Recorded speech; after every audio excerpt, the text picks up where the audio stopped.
In federal courtroom 14B, silence shattered like glass when Jacob Lane, a widowed janitor clutching a mop, stood and declared, "I will defend her." Every eye turned toward the man in work clothes daring to speak for billionaire CEO Vivian Storm, a woman whose empire hung by a thread, whose lawyer's chair sat empty, whose ice-cold heart was about to meet the one man who would melt it. This is their story, a collision of two broken souls that rewrote destiny itself. The fluorescent lights of the Manhattan Federal Courthouse buzzed with an almost sinister hum as Jacob Lane pushed his cleaning cart down the marble corridors at 5:47 a.m. The wheels squeaked in a rhythm that had become the soundtrack to his life, monotonous, predictable, forgotten, just like him. He paused outside courtroom 14B, fishing the keys from his worn coveralls, 38 years old, shoulders bent not from age, but from carrying the weight of a world that had taken everything from him. His wife Sarah's wedding ring hung on a chain around his neck, hidden beneath his uniform, a reminder of love lost and promises broken by fate. "Daddy, will you be famous someday?" His 7-year-old daughter Emma had asked him just that morning, her gap-toothed smile bright as sunshine over breakfast cereal. "Famous people are just regular people who got lucky, sweetheart," he'd replied, not knowing that in 12 hours, those words would prove prophetic. The courtroom was empty, cathedral quiet in the pre-dawn darkness. Jacob flipped the switches and light flooded the space where justice was supposed to live. He'd cleaned this room for 3 years, had heard fragments of cases through the vents, had studied the patterns of power and privilege that played out on this stage. But today was different. Today, the most talked about trial of the decade would begin. People of the United States versus Vivian Storm. Jacob had read about it in every discarded newspaper, had caught glimpses on the break room television. Vivian Storm, 34 years old, CEO of Stormtech Industries, worth $2.8 billion, and accused of securities fraud that could destroy her empire and land her in federal prison. The media painted her as an ice queen, ruthless and untouchable. But Jacob had learned long ago that newspapers rarely told the whole story. He began his routine dusting the judge's bench, wiping down the witness stand, straightening the chairs where 12 jurors would decide a woman's fate. As he worked, muscle memory took over, leaving his mind free to wander to the folder hidden in his locker. 3 weeks ago, while emptying trash in the prosecutor's office, he'd noticed discarded documents, digital forensics reports, metadata analyses, financial records with timestamps that didn't match the accusations. Jacob Lane might be just a janitor, but he'd once been 3 semesters away from a law degree before Sarah's cancer diagnosis changed everything. Before medical bills devoured their savings. Before grief swallowed his dreams. The law still lived in him, sleeping, but not dead. "Excuse me." The voice cut through his thoughts like crystal through silence. Jacob spun around, mop in hand, to see her. Vivian Storm stood in the doorway like a vision carved from marble, tall, elegant, wrapped in a charcoal suit that probably cost more than his annual salary. Her dark hair was pulled back in a severe bun, her face a mask of composure. But her eyes were the color of storm clouds, and they held something Jacob recognized, the hollow ache of someone who'd lost everything that mattered. "Ma'am, the courtroom isn't open to the public yet," Jacob said, setting down his mop. "Trial doesn't start until 9. "I know." Her voice was silk over steel. "I'm the defendant." And heat crept up Jacob's neck. Of course she was.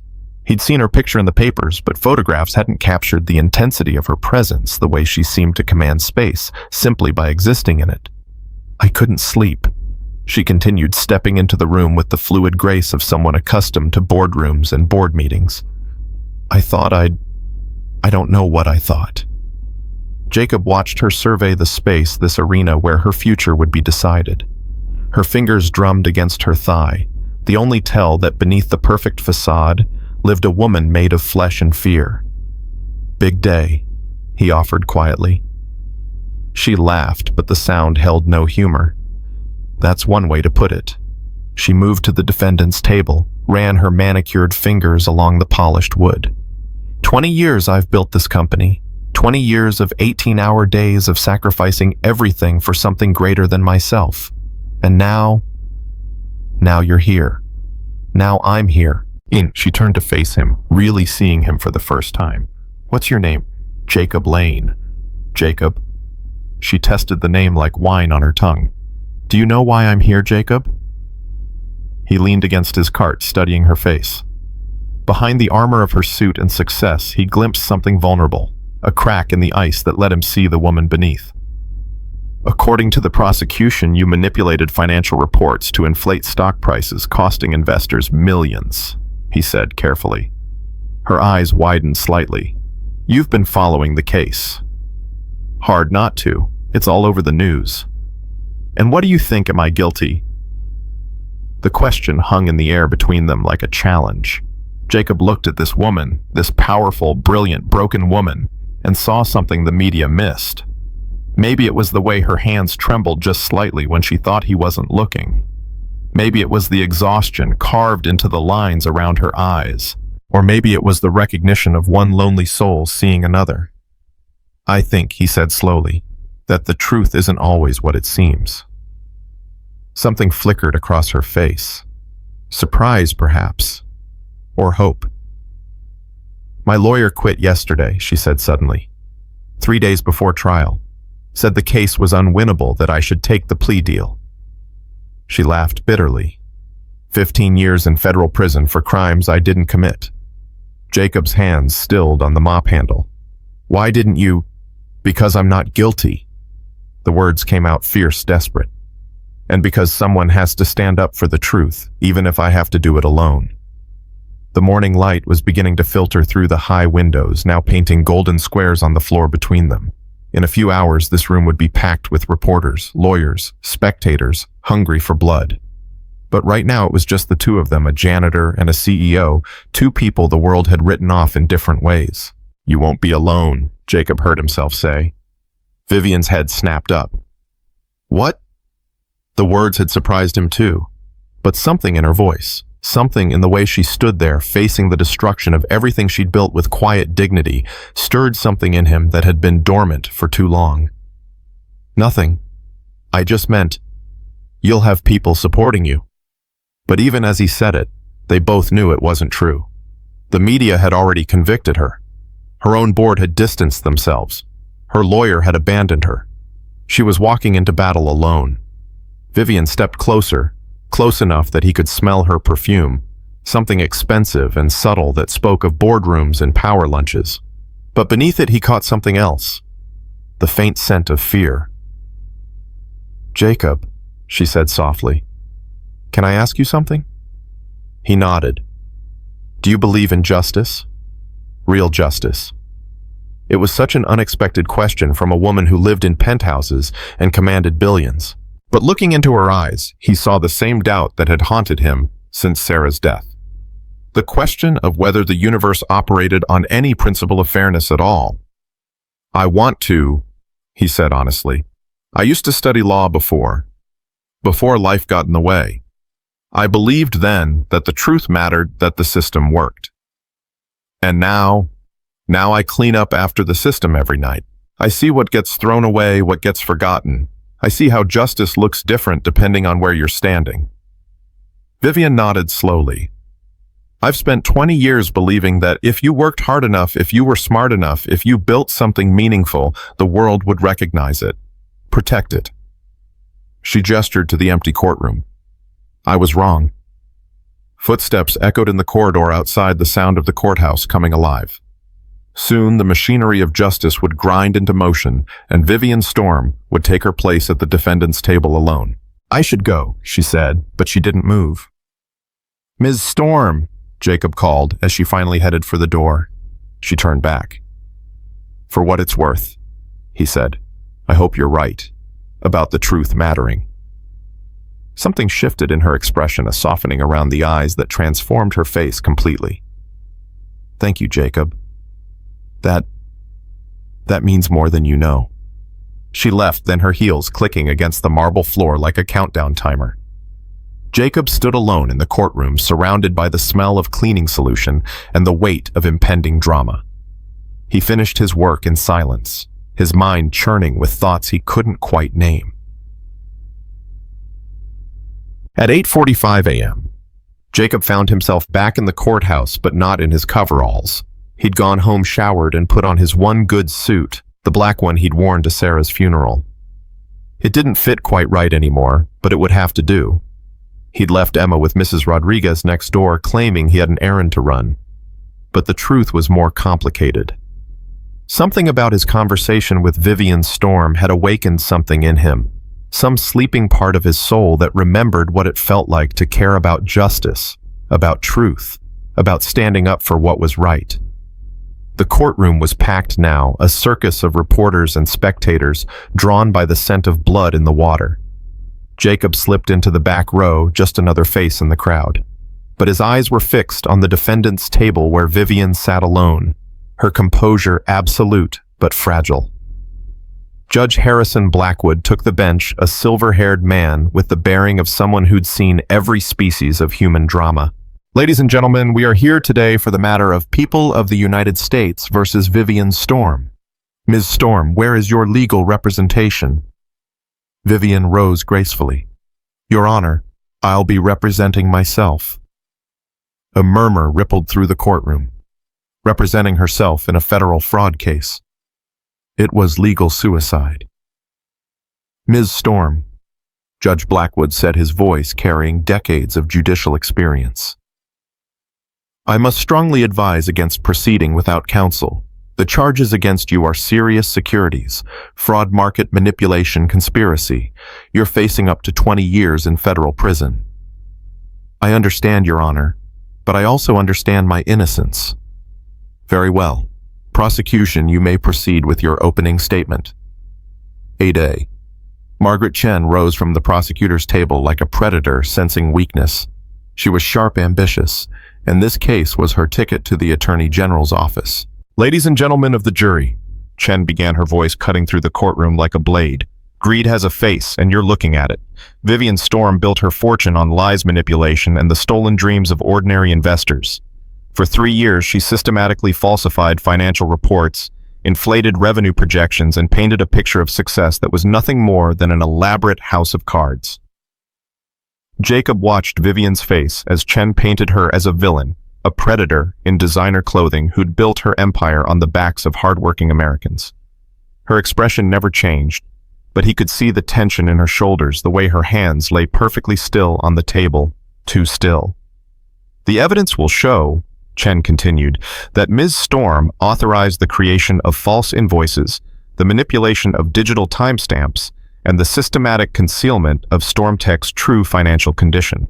When the house of cards finally fell, innocent investors lost everything. Pension funds, college savings, retirement accounts gone because this woman chose greed over honesty. The prosecution's case was methodical, devastating. Expert witnesses testified about manipulated financial data. Former employees described pressure to inflate numbers. Digital forensics experts pointed to electronic evidence that seemed to place Vivian at the center of a massive fraud. But Jacob noticed things others missed. The timestamps on the digital evidence didn't align with Vivian's known schedule. The metadata showed files created from IP addresses in Zurich, Switzerland, when corporate records placed her in Seattle. The electronic signatures on the falsified documents used an encryption key that had been compromised 6 months before the alleged crimes. He'd studied enough law to recognize reasonable doubt when he saw it. But without a lawyer to present these inconsistencies, without someone to cross-examine the witnesses and challenge the evidence, Vivian was drowning in a sea of circumstantial proof. By lunch break, the case looked hopeless. Spectators filed out, already writing her obituary in their minds. But Jacob remained seated, his folder of researched documents heavy in his lap. Rough morning. Jacob turned to find an elderly man in a worn cardigan settling into the seat beside him. He had the look of someone who'd spent a lifetime in courtrooms. A court reporter, maybe. Or a retired clerk. You following the case? The man asked. Something like that. Name's Bill Henley. Covered trials for the Post for 40 years before I retired. Seen a lot of innocent people go down because they couldn't afford the right representation. He nodded toward the defendant's table. That woman's got backbone, I'll give her that. But backbone doesn't cross-examine witnesses. You think she's innocent? Bill chuckled. Son, I've learned that guilt and innocence are just starting points. What matters is what you can prove, and right now the prosecution is proving a hell of a case. He paused. Of course, I've also seen cases turn on the smallest details. One good question, one piece of overlooked evidence, one person willing to stand up and point out that the emperor has no clothes. Jacob's grip tightened on his folder. What if someone had information that could help her case? You mean someone like you? Jacob's head snapped around. Bill's eyes twinkled with the wisdom of someone who'd seen every courtroom drama played out. I don't know what you're talking about. Son, I've been watching people in courtrooms for 4 decades. You've been taking notes all morning, cross-referencing documents, and your jaw's been getting tighter every time the prosecution scores a point. Either you're a very invested spectator, or you've got skin in this game. Jacob stared at this folder in his hands. Inside were 3 weeks' worth of research inconsistencies in the prosecution's timeline, metadata that pointed to external manipulation, financial records that suggested a frame job orchestrated by someone with intimate knowledge of Stormtech's systems. I'm nobody, he said quietly. Just a janitor who used to want to be a lawyer. Abraham Lincoln was just a rail splitter who read law books by candlelight, Bill replied. Sometimes, being nobody is exactly the qualification justice needs. The afternoon session began with more devastating testimony. Richard Crenshaw, Vivian's former assistant and the prosecution's star witness, took the stand with the bearing of a man unburdening his conscience. Ms. Storm demanded that I alter the quarterly reports, he testified, his voice carrying perfectly across the silent courtroom.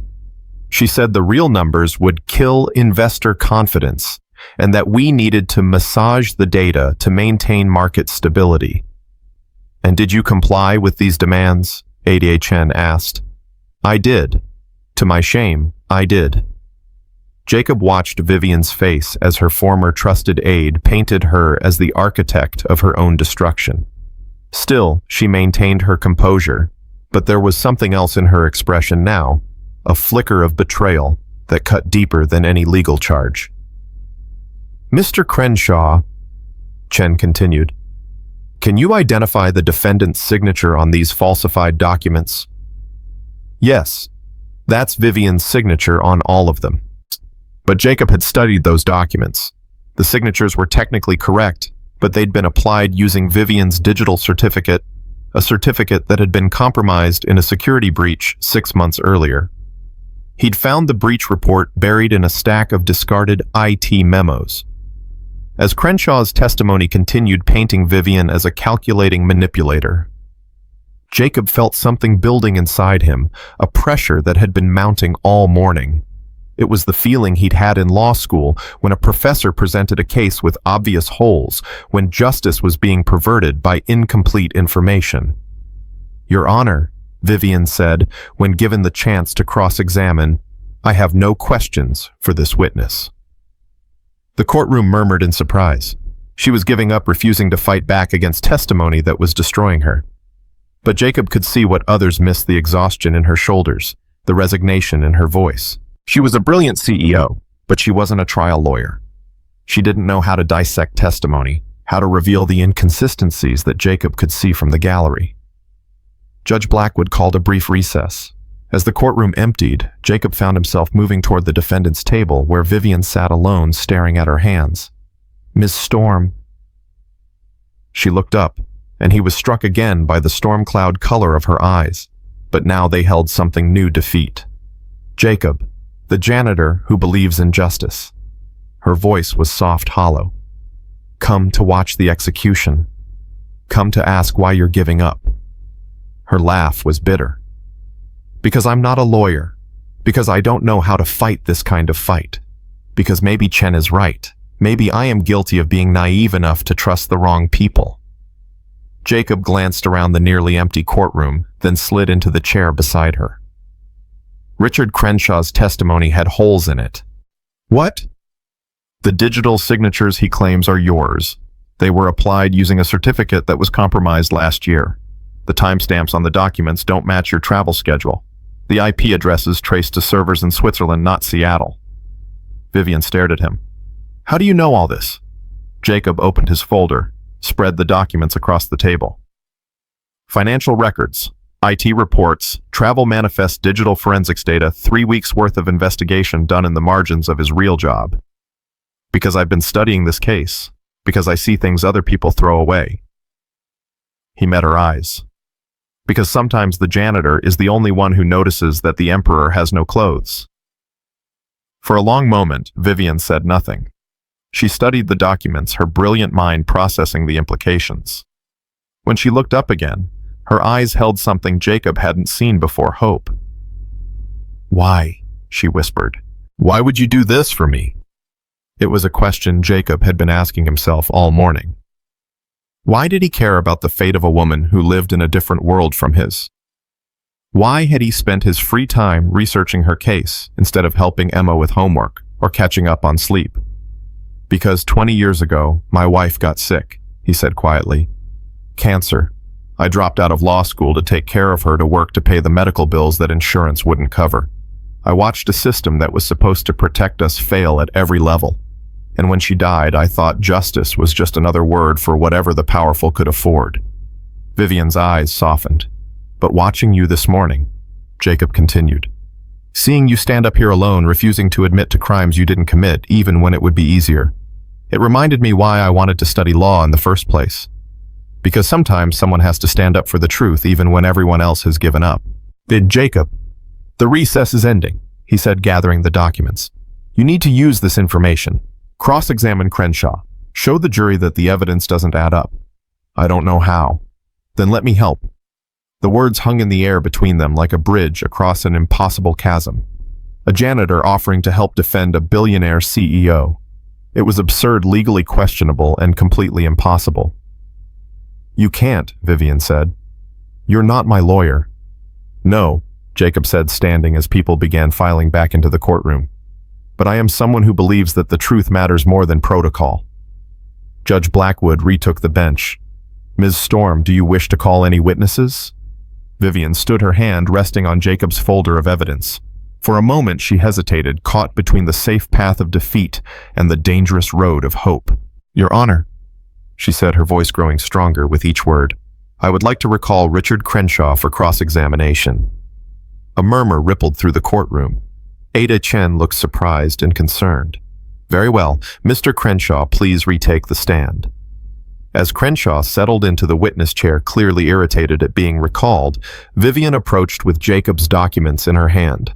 The transformation was remarkable.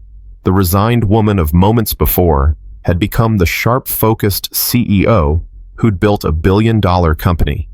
Mr. Crenshaw, she began, you testified that I personally instructed you to falsify financial documents. Is that correct? Yes. And these instructions were given during our regular weekly meetings. That's right. According to these travel records, Vivian said, approaching the witness stand, I was in London for the International Tech Summit on September 15th, the date you claim I gave you explicit instructions to alter the Q3 projections. How do you explain that discrepancy? Crenshaw's eyes flickered. The meetings weren't always in person. We spoke by phone. At what time? I don't remember exactly. You don't remember the time of a phone call where your boss allegedly asked you to commit federal crimes? Ada Chen stood. Objection. Argumentative. Sustained. Rephrase Ms. Storm. But Vivian was just getting started. Jacob watched from the gallery as she systematically dismantled Crenshaw's testimony, using the evidence he'd compiled to expose inconsistency after inconsistency. The IP addresses, the compromised security certificates, the timeline discrepancies. Piece by piece, she built a case for reasonable doubt. Mr. Crenshaw, she said, approaching her finale, isn't it true that you had access to my digital signature certificate through your role as my assistant? Yes, but... And isn't it true that this certificate was compromised in a security breach 6 months before the alleged crimes? I wouldn't know about that. This is the IT security report filed with our corporate insurance. Vivian said, holding up one of Jacob's documents. It specifically mentions the compromise of executive-level digital certificates, including mine. As my assistant, you would have received a copy of this report. Crenshaw's composure was cracking. Sweat beaded on his forehead. I may have seen it, but... And isn't it true that you resigned from Stormtech just days before the SEC investigation became public? I had other opportunities. With Alter Holdings, a direct competitor to Stormtech. Ada Chen shot to her feet. Objection, relevance. Goes to bias, Your Honor, Vivian replied smoothly. I'll allow it. Mr. Crenshaw, please answer the question. Yes, I took a position with Alter Holdings, a company that would benefit significantly from Stormtech's destruction. The courtroom was electric now. Jacob could feel the shift, could see jurors leaning forward as the narrative changed before their eyes. Vivian Storm wasn't just defending herself, she was revealing a conspiracy. But it was what happened next that no one expected. From his seat in the back row, Jacob watched as realization dawned on Vivian's face. She was winning, but she was also alone. Despite the evidence, despite her brilliant cross-examination, she was still one person against an entire system designed to crush the inconvenient. That's when Jacob Lane, widowed janitor and failed law student, did something that would change both their lives forever. He stood up. Your Honor. His voice carried across the hushed courtroom, clear and strong. I would like to address the court. Every head turned. Judge Blackwood looked confused.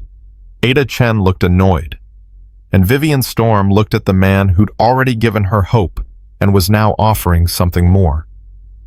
Sir, you are not a party to these proceedings, Judge Blackwood said. No, Your Honor, I'm not. I'm just a janitor who believes that justice is too important to be left to those who can afford it. The judge's gavel was halfway to the bench when Jacob's next words stopped him cold. I have evidence that this court needs to see. In the defendant's seat, Vivian Storm felt something crack open in her chest. Not the brittle shell of professional composure, but something deeper. Something that had been frozen for so long. She'd forgotten it existed. Someone was fighting for her. Someone was standing up when the whole world had sat down. And for the first time in 20 years of building walls around her heart, Vivian Storm realized she wasn't alone. The courtroom held its breath, waiting for Judge Blackwood's decision. In that moment of suspended time, two people who had started the day as strangers found themselves bound together by something more powerful than law, more binding than contracts. They found themselves bound by the truth. And the truth, as Jacob Lane was about to prove, had a voice of its own. Judge Blackwood's gavel hovered in the air like a sword of Damocles. The courtroom had become a theater frozen in time, every breath held, every eye fixed on the man in the ill-fitting black suit who had dared to interrupt the sacred proceedings of federal justice. Mr. Judge Blackwood paused, his silver eyebrows raised in question. Lane, Your Honor, Jacob Lane. Mr. Lane, this is highly irregular. You cannot simply, Your Honor. Jacob's voice cut through the judicial protocol like a knife through silk. If this court is truly interested in justice, then it needs to hear what I have to say. Ada Chen was on her feet, her face flushed with indignation. Your Honor, this is preposterous. This man has no standing in these proceedings. He's disrupting a federal trial. But Jacob was already moving, walking down the center aisle with the steady gait of a man who had finally found his purpose.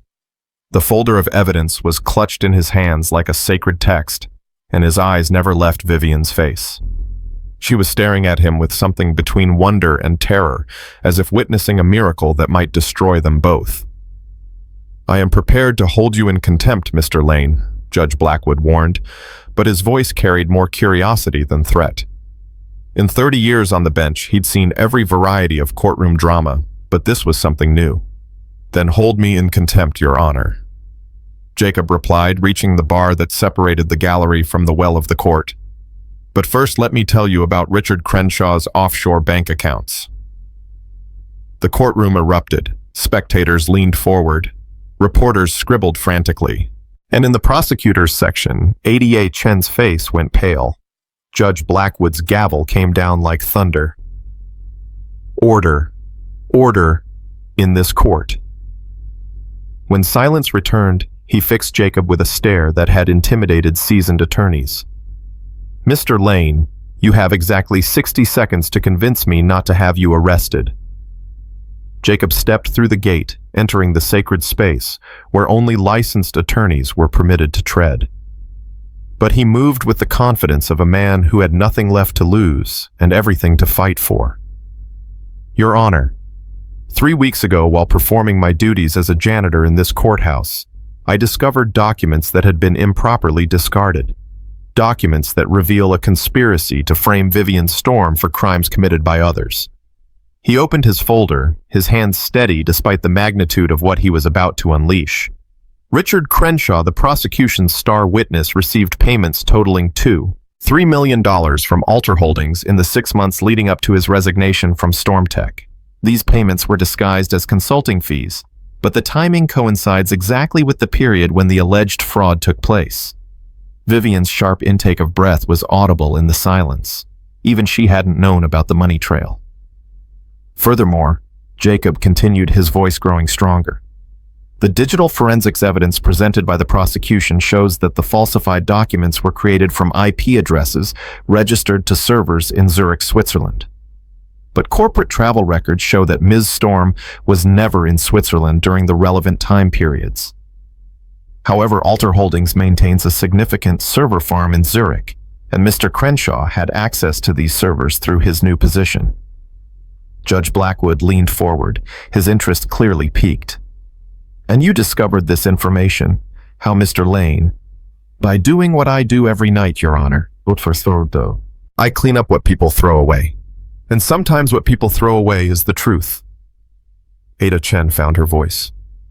Your Honor, even if this man has stumbled across legitimate information, he has no legal standing to present it. He's not an attorney, he's not representing anyone, and this evidence hasn't been properly authenticated or entered through discovery. She's right, Judge Blackwood said slowly. Mr. Lane, while your initiative is admirable, there are procedures that must be followed. Jacob felt the moment slipping away. The truth was right there, documented and provable, but the machinery of justice was grinding to halt on the gears of procedure. He looked at Vivian, saw the hope dying in her storm-cloud eyes, and felt something ignite in his chest. Your Honor, he said, his voice carrying the weight of every loss he'd endured, every dream he'd abandoned, every night he'd spent alone, wondering if fairness existed anywhere in the world. I'm not a lawyer. I'm just a man who lost his wife to a system that cared more about rules than results. I'm a father trying to teach his daughter that truth matters, that standing up for what's right is worth the risk. The courtroom was absolutely silent now, hanging on every word. But I studied law for 3 years before life forced me to choose between my dreams and my family. I know enough to recognize that justice isn't about following procedures when those procedures are being used to bury the truth. And I know that sometimes when everyone else sits down, someone has to stand up. He turned to face Vivian fully, and the look that passed between them was electric, charged with something deeper than legal strategy or courtroom theatrics. It was the recognition of two souls who had found each other in the darkest moment of their lives. Ms. Storm, Jacob said formally, would you accept me as your legal counsel? The question exploded through the courtroom like a bomb. Ada Chen shot to her feet. Objection! He's not even licensed to practice law. Actually, Judge Blackwood said slowly, consulting something on his computer. Mr. Lane, what is your educational background? I completed 3 years at Columbia Law School, Your Honor, before personal circumstances required me to withdraw. I passed the first year and second year examinations with honors. Judge Blackwood's fingers flew across his keyboard. And you never took the bar examination? No, Your Honor, but I never stopped studying law. It's been my passion for 20 years, even when life took me in other directions. The judge was quiet for a long moment, the weight of an unprecedented decision settling on his shoulders. Ms. Storm, this is your trial. Mr. Lane cannot represent you without your explicit consent, and I must warn you that accepting representation from someone without a law license is unusual. Vivian stood slowly, her eyes never leaving Jacob's face. In that moment, she wasn't a billionaire CEO weighing a business decision. She was a woman who had spent 20 years building walls around her heart, and someone had just offered to tear them down. "Your Honor," she said, her voice clear and strong. "Jacob Lane has shown more dedication to justice in the past hour than the entire legal establishment has shown me in the past year. If the court will permit it, I would be honored to accept Mr. Lane as my counsel." Judge Blackwood removed his glasses, cleaned them slowly, and put them back on. "This is highly irregular. Mr. Lane, you understand that you would be operating under severe limitations. You cannot examine witnesses, you cannot make opening or closing statements, and any evidence you wish to present must be filtered through Ms. Storm herself." "I understand, Your Honor." "And Ms. Storm, you understand that you are essentially representing yourself with Mr. Lane serving as an advisor." "I understand perfectly, Your Honor." The judge looked around his courtroom at the reporters scribbling furiously, at the prosecutors conferring in heated whispers at the jury, watching this drama unfold with rapt attention. Then he looked back at Jacob and Vivian standing side by side like warriors preparing for battle. "Very well. Mr. Lane, you may advise Ms. Storm, but you will conduct yourself with the dignity and respect due this court. One step out of line and you will be removed. Is that clear?" "Crystal clear, Your Honor." As Jacob moved to join Vivian at the defense table, she leaned close enough that he could smell her perfume, could feel the warmth of her breath against his ear. "Thank you," she whispered, and the words carried more weight than any legal contract. "Don't thank me yet," Jacob murmured back, spreading his documents across the table. "We're about to go to war." Judge Blackwood called for a brief recess to allow the new defense team to confer. As the courtroom emptied, Jacob and Vivian found themselves alone at the defense table, surrounded by evidence that could change everything. "Show me what you have," Vivian said, but her eyes were studying Jacob's face rather than his documents. He opened the folder, revealing weeks of meticulous investigation. Bank records showing suspicious payments. Digital forensics reports revealing IP addresses that traced to Alter Holdings. Travel manifests that alibied Vivian for crucial dates. IT security reports documenting the compromise of her digital certificates. "My God," Vivian breathed, scanning the documents. Where did you get all this?" "3 weeks of garbage duty," Jacob said with a wry smile. "Amazing what people throw away when they think no one's looking." "Stay." Vivian looked up at him, and Jacob was struck again by the intelligence in her eyes, the quick mind that had built a technology empire from nothing. But there was something else there now, something warmer and more dangerous. "Jacob, this is brilliant work. This is better than anything my previous legal team produced. But I have to ask, why you barely know me? You could lose your job over this, maybe face legal consequences. Why would you risk everything for a stranger?" Jacob was quiet for a moment, considering the question that had been haunting him since he'd first stood up in court. "When Sarah was sick," he said finally, "I watched her fight for 2 years against cancer that the doctors said was incurable. She never gave up, never stopped believing that tomorrow might bring a cure, a miracle, some reason to keep fighting." His voice grew softer. "The night she died, she made me promise her something. She said, 'Jacob, don't let the world make you small. Don't let them convince you that one person can't make a difference.' I've spent 7 years trying to keep that promise, but I'd forgotten how until I saw you this morning." Vivian's eyes glistened. "What did you see?" "I saw someone fighting alone against impossible odds, refusing to give up, even when everyone else had written her off. I saw someone who still believed that truth mattered more than power." He met her gaze directly. "I saw Sarah." The silence between them stretched like a bridge across 20 years of separate pain. Vivian reached across the table, her fingers brushing against Jacob's hand. The touch was electric, sending shockwaves through both of them. "I've never had anyone fight for me before," she said quietly. "Not like this. Not when it mattered." "Well, you do now." Their hands were still touching when Ada Chen returned from recess, her face set in grim determination. She'd spent the break on the phone with her superiors, and the message had been clear: Destroy this janitor before he destroyed their case. Your Honor, Chen said, as court reconvened. The prosecution moves to exclude all evidence presented by Mr. Lane on the grounds that it was obtained illegally and without proper chain of custody. Jacob started to rise, but Vivian placed a hand on his arm, stopping him. This was her moment, her battle to fight. Your Honor, she said, standing with the grace of someone born to command boardrooms. The evidence in question was lawfully discarded in public areas of this courthouse. Mr. Lane, in the course of his legitimate employment, discovered documents that had been improperly disposed of. There is no expectation of privacy for abandoned materials as established in California versus Greenwood. Judge Blackwood raised an eyebrow. Ms. Storm, you seem to have developed quite a command of evidence law in the past 20 minutes. Vivian smiled, and for the first time since the trial began, it was genuine. I've had an excellent advisor, Your Honor. Very well. The evidence will be admitted subject to authentication. Ms. Storm, you may continue your case. What followed was unlike anything the courthouse had ever seen. Vivian Storm, guided by Jacob's research and strategy, systematically dismantled the prosecution's case. She recalled digital forensics expert Dr. Marcus Webb, the man who had originally testified that the evidence pointed conclusively to her guilt. Dr. Webb, Vivian began consulting Jacob's notes.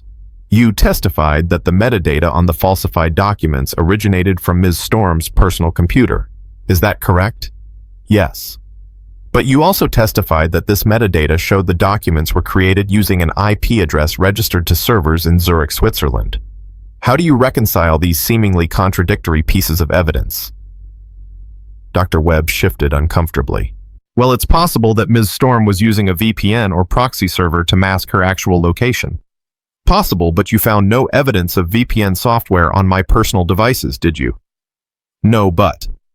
In fact, your own forensics report notes that my computer showed no signs of advanced networking software, no evidence of remote access capabilities, and no history of connecting to foreign servers. Isn't that correct? That's correct. Vivian moved closer to the witness stand, her confidence building with each question. Dr. Webb, are you familiar with the concept of digital certificate spoofing? Yes, of course. And if someone had access to a compromised digital certificate, say one that was stolen in a security breach, they could use that certificate to create documents that would appear to have been signed by the certificate's owner, couldn't they? Dr. Webb's eyes darted toward the prosecution table. In theory, yes.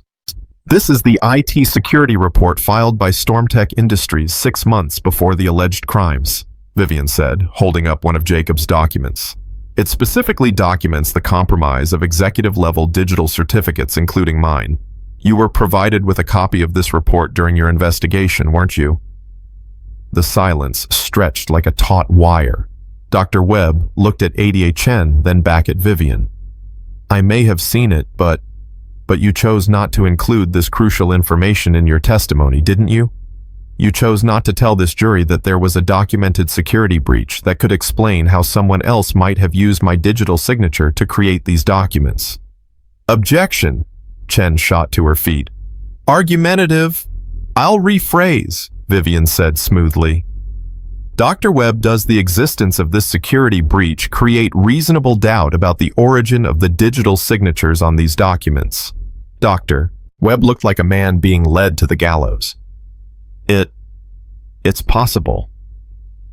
From the defense table, Jacob watched Vivian destroy the prosecution's case with surgical precision. She was magnificent, brilliant, relentless, completely in her element. But more than that, she was fighting not just for her freedom, but for something deeper. She was fighting for the truth, for justice, for the belief that one person could stand against the machine and win. Their eyes met across the courtroom, and Jacob felt something shift in his chest.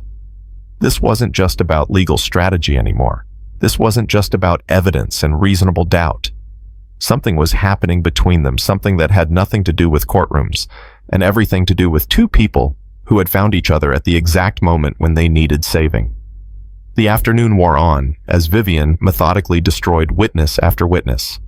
She presented evidence of Richard Crenshaw's financial ties to Alter Holdings, She demonstrated how the supposed fraud had actually benefited StormTech's competitors more than StormTech itself. She showed how every piece of digital evidence pointed not to a conspiracy led by her, but to a conspiracy targeting her. But it was when she recalled Richard Crenshaw himself that the real bombshell exploded. "Mr. Crenshaw," Vivian said, approaching the witness stand with a document in her hand, "you testified that I instructed you to falsify quarterly reports. You were very specific about the dates and times of these conversations." "That's right. According to your own testimony, I gave you explicit instructions to inflate revenue projections during our meeting on October 3rd. Do you remember that testimony?" Crenshaw's jaw was tight. "Yes." "This is a copy of your employment contract with Alter Holdings," Vivian said, placing the document before him. "Notice the signature date." Crenshaw's face went white. "October 1st, Mr. Crenshaw. You signed a contract with our direct competitor 2 days before you claim I asked you to commit fraud. Isn't it interesting that your decision to become a whistleblower coincided so perfectly with your new employment?"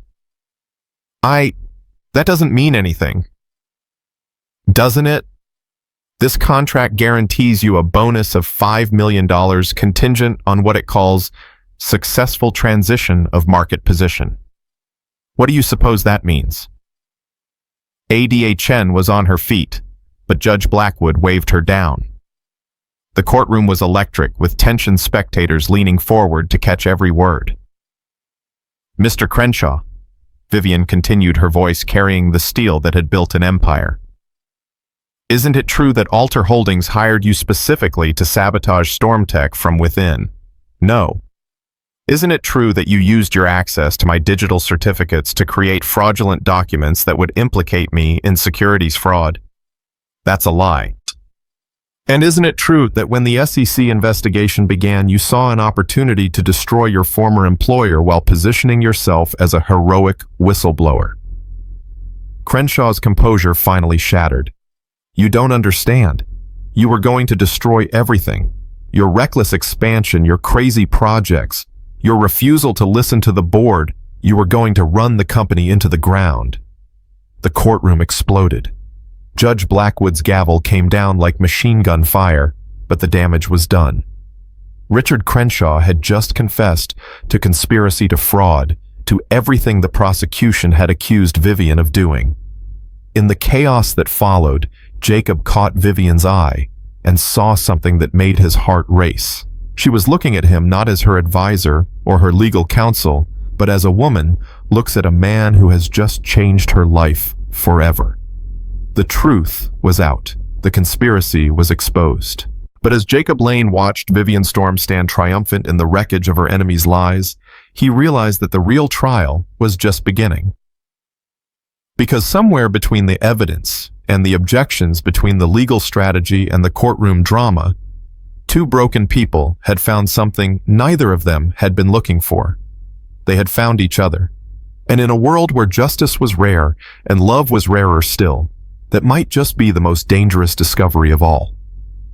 The afternoon sun slanted through the high windows of courtroom 14B, painting everything in golden light, as the most unlikely legal team in federal court history prepared for the fight of their lives.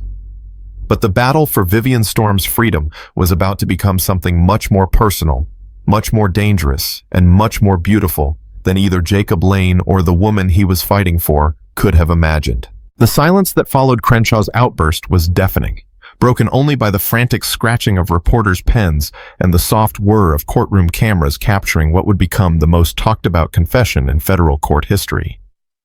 Jacob watched as Richard Crenshaw's face cycled through the stages of a man who had just destroyed himself with his own words: shock, panic, and finally a resigned acceptance that his carefully constructed lies had crumbled like a house of cards. Judge Blackwood's gavel had long since stopped its thunderous demands for order. The courtroom had settled into an electric stillness, every person present understanding they were witnessing something extraordinary. In the prosecutor's section, Ada Margaret Chen sat frozen, her star witness's confession echoing in her ears like a death knell for her career. Vivian remained standing at the witness podium, her posture perfect, her expression controlled. But Jacob could see the slight tremor in her hands, the barely perceptible catch in her breathing that betrayed the magnitude of what had just occurred. She had spent a year being branded a criminal, watching her life's work crumble under the weight of false accusations, and in a single moment of perfectly executed legal strategy, the truth had finally broken free. "Mr. Crenshaw," she said, her voice cutting through the silence like silk over steel. "Let me ask you again, and I remind you that you are under oath. Did you or did you not use your access to StormTech systems to create fraudulent documents designed to implicate me in securities fraud?" Crenshaw's lawyer, a sharp-faced man named Davidson, who had been frantically whispering in his client's ear, finally found his voice. "Your Honor, I need to consult with my client about his Fifth Amendment rights." "A bit late for that," Judge Blackwood observed dryly. "Mr. Crenshaw, you've already answered the question rather thoroughly. Would you like to clarify your previous statement?" The former StormTech assistant looked around the courtroom like a trapped animal. His eyes found Jacob's face in the defense section, and for a moment something passed between them, a recognition of one man's desperation, meeting another man's quiet determination. Crenshaw had gambled everything on his lies, just as Jacob had gambled everything on the truth. Crenshaw's voice broke. He cleared his throat, looked at his lawyer, then back at Vivian. "I want to invoke my Fifth Amendment right against self-incrimination." "Mr. Crenshaw," Judge Blackwood said, his voice carrying 30 years of judicial authority, "you have already made statements under oath. You cannot selectively invoke the Fifth Amendment to avoid clarifying those statements." Davidson was on his feet. "Your Honor, my client was clearly under duress. The defense's questioning was designed to confuse and intimidate." "Objection," Vivian said calmly. "The witness's statements were voluntary and responsive to properly posed questions." Judge Blackwood studied the chaos before him. A star witness admitting to the crimes he'd accused the defendant of committing. A prosecutor whose case had just imploded. A defendant representing herself with the help of an unlicensed janitor who had somehow uncovered a conspiracy that had escaped notice by teams of federal investigators. "Mr. Crenshaw," the judge said finally, "I'm going to give you one opportunity to clarify your testimony. Did you conspire with persons unknown to frame Ms. Storm for securities fraud?" The courtroom held its breath. Jacob felt Vivian's tension radiating across the space between them, felt his own heart hammering against his ribs. This was the moment that would define everything, not just the trial, but the future that was taking shape between two people who had found each other in the most unlikely of circumstances. Crenshaw looked at his hands, then at the jury, then finally at Vivian. When he spoke, his voice was barely above a whisper. "Yes, I did." The courtroom erupted. Spectators gasped. Reporters shouted questions, and Judge Blackwood's gavel came down like thunder. But Jacob's eyes were fixed on Vivian, watching as 20 years of emotional walls crumbled in real time. Her hand flew to her mouth, her eyes filled with tears she'd been holding back for months, and her perfect composure finally beautifully shattered.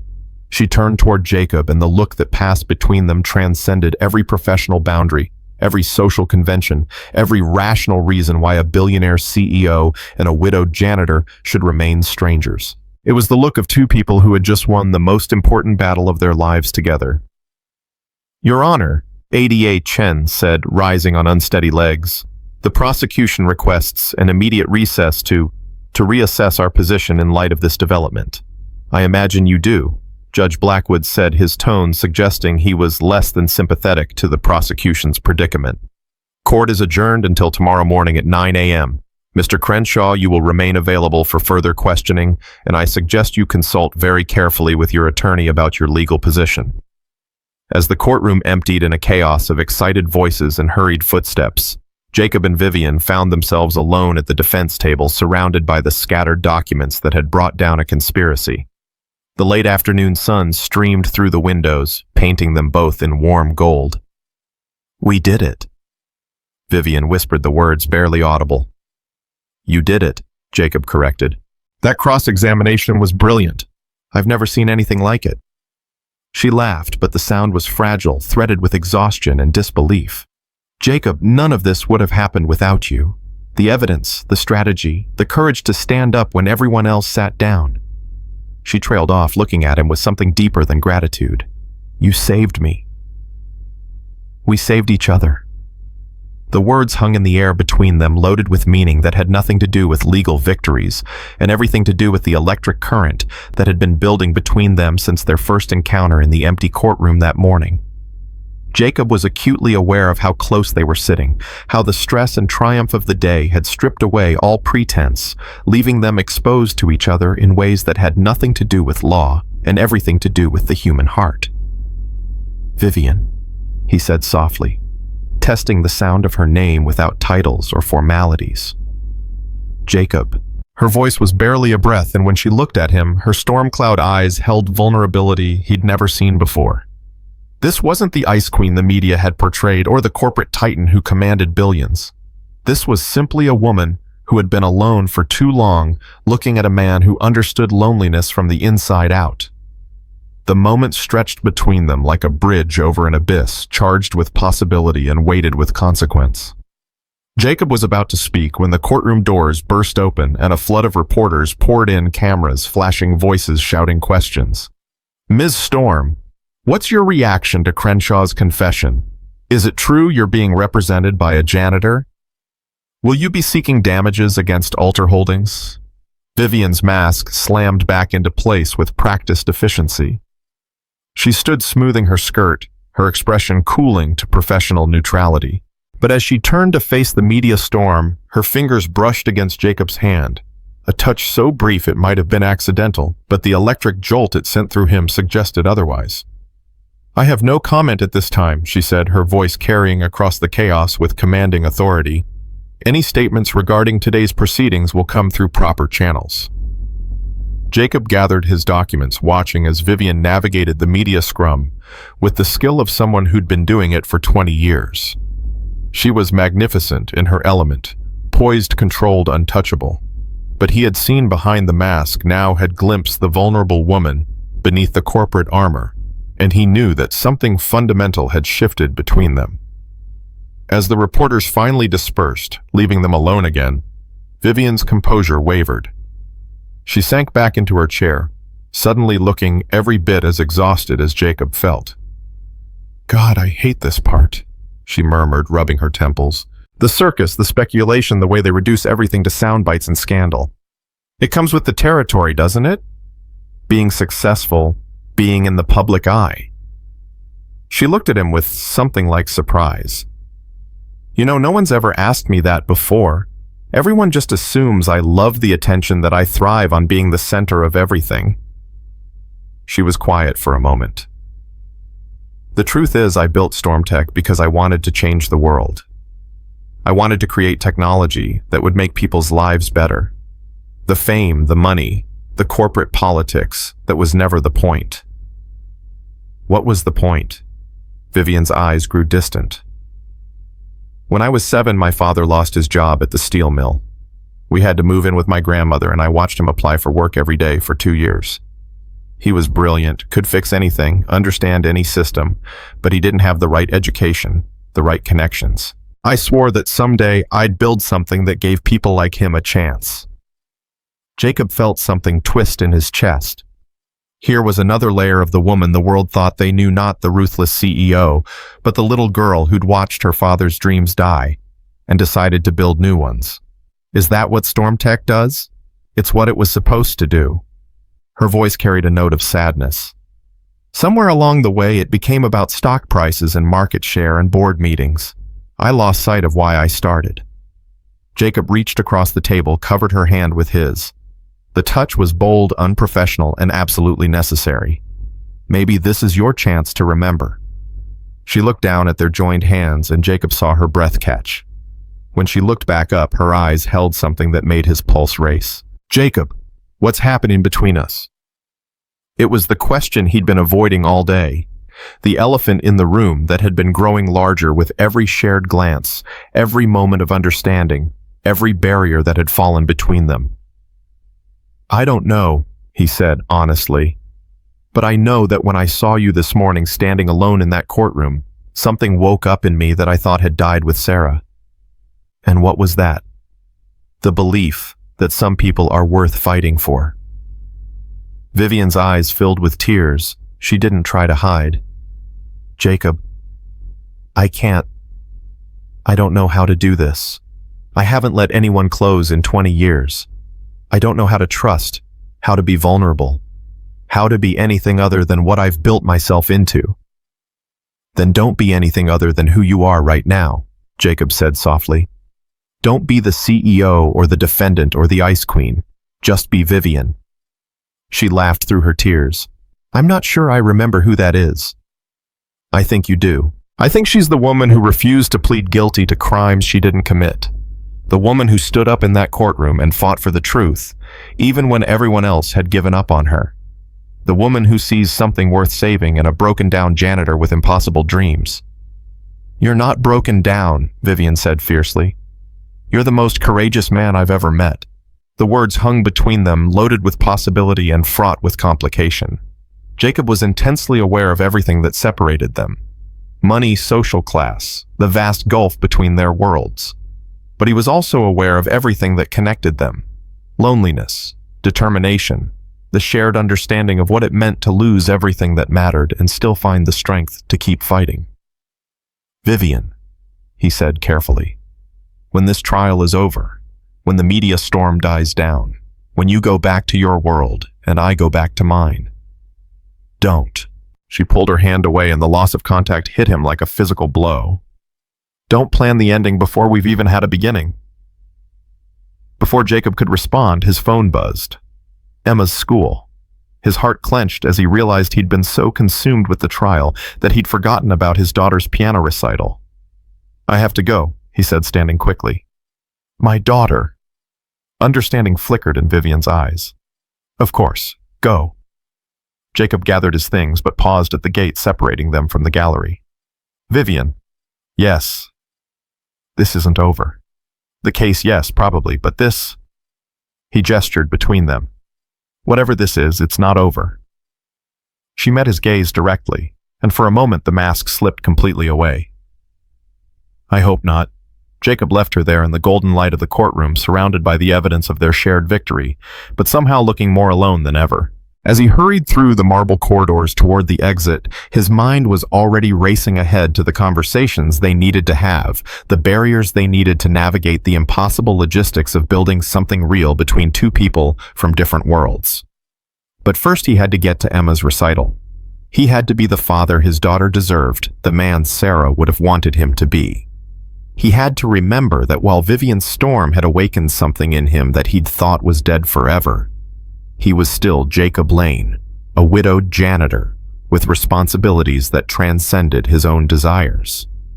The piano recital was held in the elementary school auditorium, a cramped space filled with proud parents and squirming siblings. Jacob slipped in just as Emma took the stage, her small hands poised over the keys of an ancient upright piano.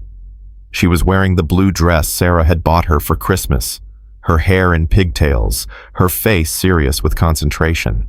As the first notes of Für Elise filled the air, played with 7-year-old precision and heart-stopping sincerity, Jacob felt tears prick his eyes. This was his world: elementary school auditoriums and hand-me-down dresses and daughters who still believed their daddy could do anything. It was beautiful and real, and a universe away from federal courtrooms and billion-dollar conspiracies. But as Emma played, as the simple melody filled the space with its timeless beauty, Jacob found himself thinking about another kind of music, the electric symphony that had played between him and Vivian all day, the harmony of two people finding each other against impossible odds.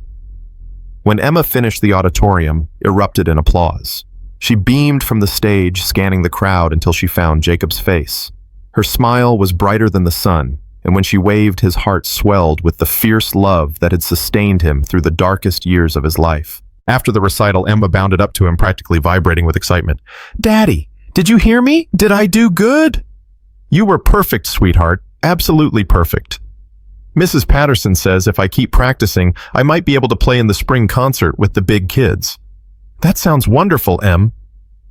But as they walked to the car, Emma's expression grew thoughtful. Daddy, you look different today. Different how? I don't know. Like you're not as sad. Jacob stopped walking, crouched down to Emma's eye level. His daughter had always been perceptive, but this caught him off guard. "What do you mean, sweetheart?" Emma considered this with the seriousness that children brought to important questions. "Ever since Mommy went to heaven, you've had sad eyes. Even when you smile, your eyes are still sad, but today they're not." Jacob felt his throat tighten. "Emma, did something good happen today?" How could he explain? How could he tell his 7-year-old daughter that he'd spent the day falling for a woman who lived in a world they could barely imagine? How could he describe the feeling of waking up after years of sleepwalking through life? "Maybe," he said carefully. "Maybe something good did happen." "I'm glad," Emma said simply.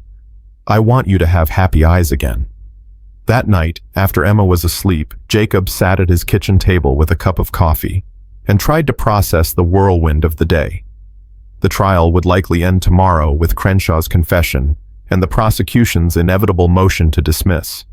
Vivian would return to her billion-dollar empire, and he would return to his mop and bucket and the quiet rhythms of a life built around single parenthood and survival.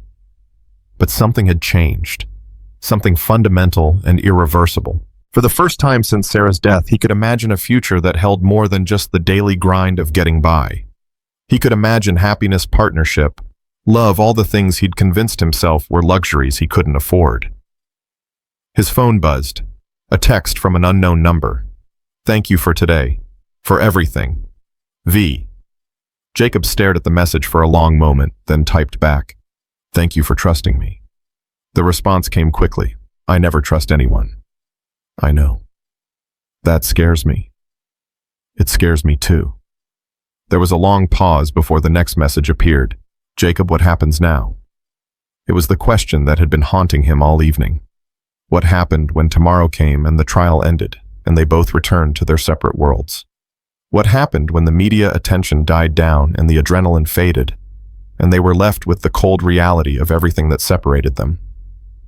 "I don't know," he typed, "but I'd like to find out." The phone was quiet for several minutes. Jacob was beginning to think the conversation was over when one final message appeared, "Me too." As Jacob finally headed to bed, his mind was already racing ahead to tomorrow's court session. The prosecution would likely drop the charges, Vivian would be vindicated, and justice would finally be served. But the real question wasn't what would happen in court. It was what would happen after, when two people who had found each other in the most unlikely circumstances had to figure out if what they'd discovered was strong enough to survive in the real world. Outside his small apartment window, the city lights twinkled like stars, each one representing a life, a story, a possibility. Somewhere out there in a penthouse that cost more than he'd make in a lifetime, Vivian Storm was probably lying awake asking herself the same impossible questions. Tomorrow would bring answers, legal, personal, and emotional. Tomorrow would determine whether the connection that had sparked between them was real enough to transcend the boundaries of class and circumstance, whether love could indeed conquer the practical realities that kept people in separate worlds. But tonight, for the first time in 7 years, Jacob Lane fell asleep with happy eyes and a heart full of hope, dreaming not of loss and loneliness, but of second chances and the possibility that sometimes, against all odds, the janitor really could win the princess. The storm was breaking, and in its wake something beautiful was about to begin. Dawn broke over Manhattan with the kind of crystalline clarity that only followed storms painting the city in soft gold, as Jacob Lane stood at his kitchen window, coffee growing cold in his hands. He'd been awake since 4, his mind churning with the impossibility of what lay ahead. Today would bring the end of the trial, but more importantly, it would determine whether the connection he'd found with Vivian Storm could survive beyond the artificial intimacy of shared crisis. Emma had already left for school with Mrs. Rodriguez, chattering excitedly about her piano recital success, blissfully unaware that her father's entire world was balanced on the edge of transformation. Jacob had kissed her goodbye with the weight of unspoken possibilities heavy on his heart, knowing that the decisions made today would reshape not just his life, but hers as well. His phone had been silent since their exchange the night before, but Vivian's final message, "Me too," had echoed in his mind through the sleepless hours. Two simple words that carried the weight of admission, of hope, of fear. She wanted to find out what existed between them just as desperately as he did. But wanting and doing were separated by an ocean of complications that neither of them had yet figured out how to navigate. The courthouse steps were already crowded with reporters when Jacob arrived, their cameras and microphones creating a gauntlet he'd have to run to reach the relative sanctuary of courtroom 14B. The media had caught wind of yesterday's dramatic confession, and the story of the janitor-turned-legal advisor had captured the public imagination in ways that made Jacob deeply uncomfortable. "Mr. Lane. Mr. Lane." The voices crashed over him like waves as he pushed through the crowd. "What's your reaction to Crenshaw's confession? Are you planning to take the bar exam? Is it true you're romantically involved with Ms. Storm?" The last question hit him like a physical blow, stopping him mid-step. The reporter, a sharp-faced woman with predatory eyes, pressed closer. "Our sources suggest there's a personal relationship developing between you and your client. Care to comment?" Jacob's jaw tightened. The media machine had already begun its work, reducing the complex truth of what he and Vivian had shared to tabloid speculation and innuendo. "I have no comment," he said firmly, pushing past the microphones toward the courthouse entrance. But the damage was done. By the time court convened, the narrative would be set. The janitor and the CEO, a modern fairy tale, twisted through the lens of public scrutiny. Jacob felt a familiar anger building in his chest, the same rage that had consumed him when Sarah's illness became gossip fodder for hospital staff, when private pain was transformed into public entertainment. Inside the courthouse, the familiar marble corridors offered no respite. Court officers nodded with new recognition. Fellow custodial staff looked at him with mixture of pride and bewilderment, and lawyers whispered as he passed. Overnight, Jacob Lane had become a celebrity, and he hated every second of it. Courtroom 14B was packed to capacity with spectators spilling into the aisles and standing room only in the gallery. Judge Blackwood would have his hands full maintaining order, but Jacob barely noticed the chaos. His attention was fixed entirely on the defense table where Vivian sat with perfect posture and practiced composure. She looked up as he approached, and the relief that flooded her expression was quickly replaced by something more complex: anxiety, maybe, or uncertainty. She'd seen the reporters outside, had undoubtedly been briefed by her security team about the growing media speculation surrounding their relationship. "Good morning," she said formally as he took his seat beside her, but her eyes conveyed a different message entirely. They asked questions he couldn't answer in public, expressed concerns that matched his own.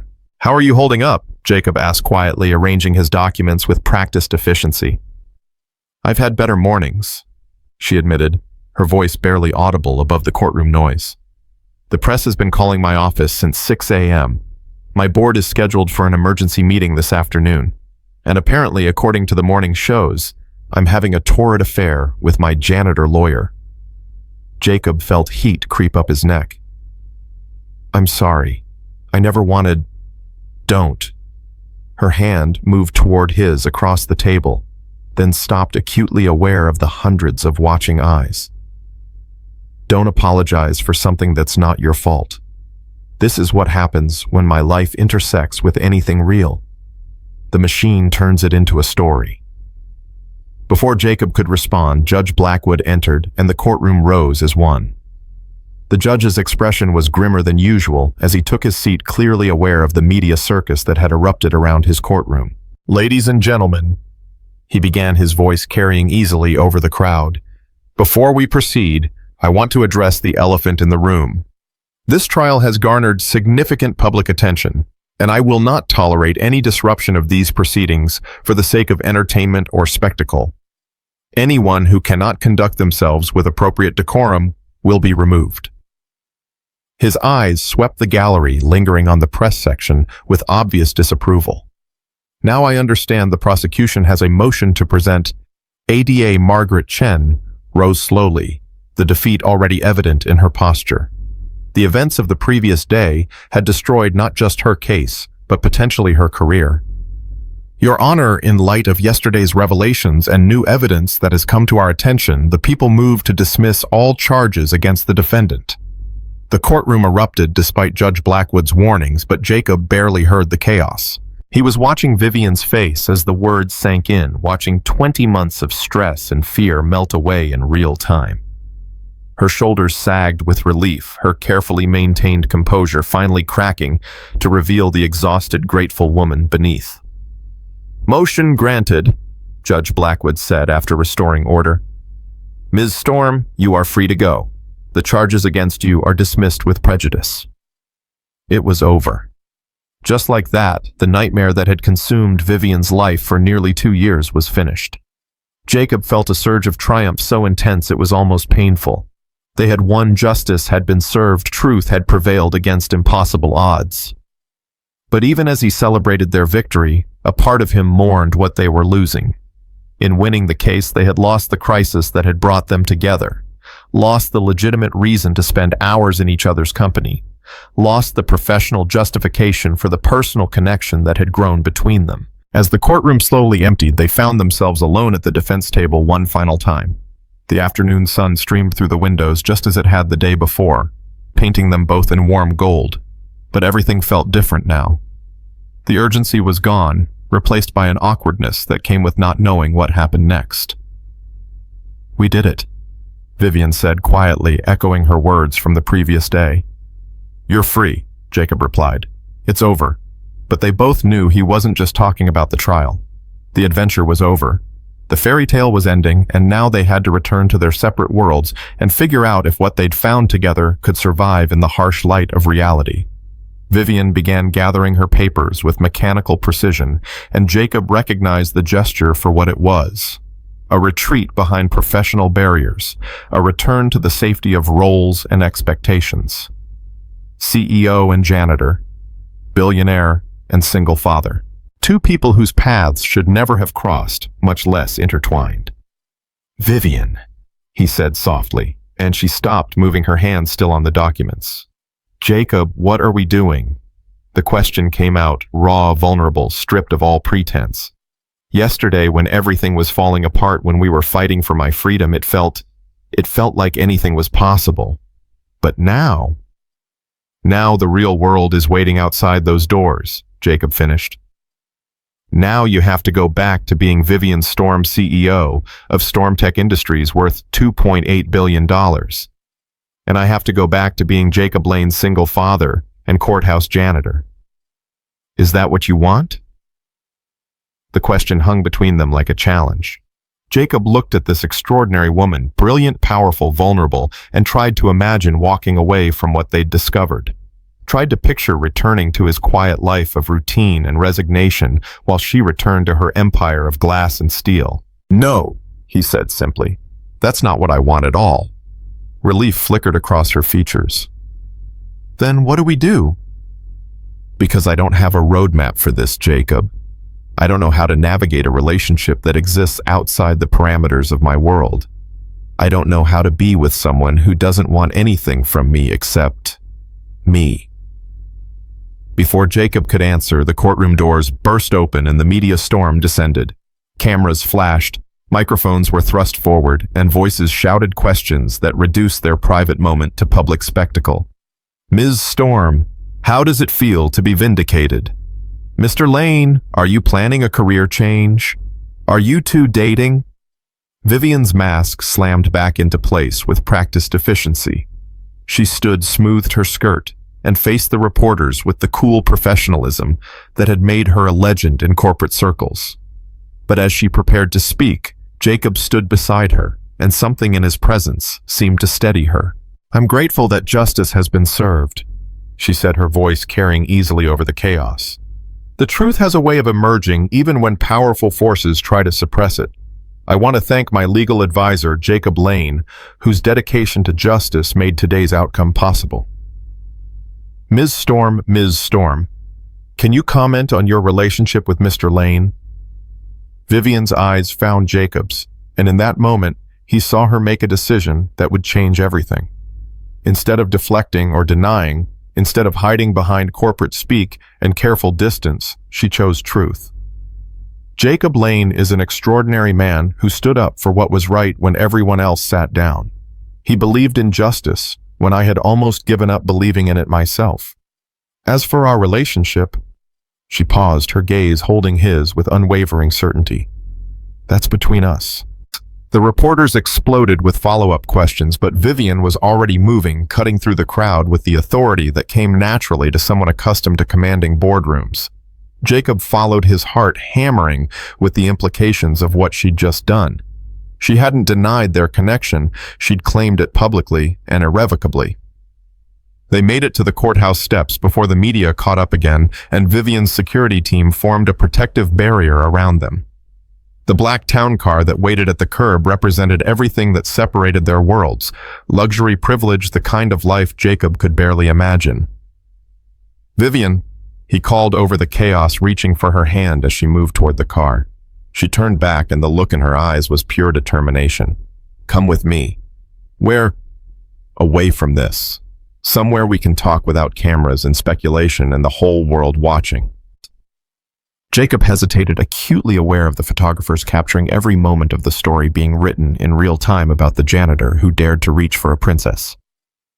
"I need to pick up Emma from school in 2 hours." "Then we have 2 hours," Vivian said firmly. "Please, Jacob, don't let them decide this for us." He looked at the waiting car, at the woman whose world was so different from his own, at the photographers, documenting what might be either the beginning of something beautiful or the setup for a spectacular fall. Then he thought about Emma's words from the night before, about happy eyes and good things happening, and made his choice. "Okay," he said, taking her outstretched hand. "Let's go." The car pulled away from the courthouse in a storm of camera flashes, carrying them toward an uncertain future. Inside the soundproofed luxury of the vehicle, silence settled between them like a physical presence.